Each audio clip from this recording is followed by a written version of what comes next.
কাজ করতো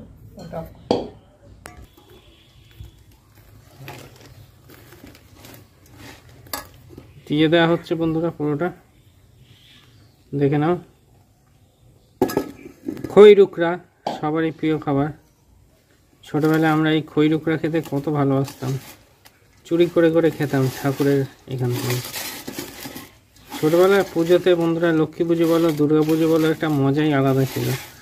এই আস্তে আস্তে যত বড় হচ্ছি তত মজাটা হারিয়ে যাচ্ছে আস্তে আস্তে। পুজো এলে আর কোনো এনার্জি নেই, কোনো এক্সাইটমেন্ট নেই।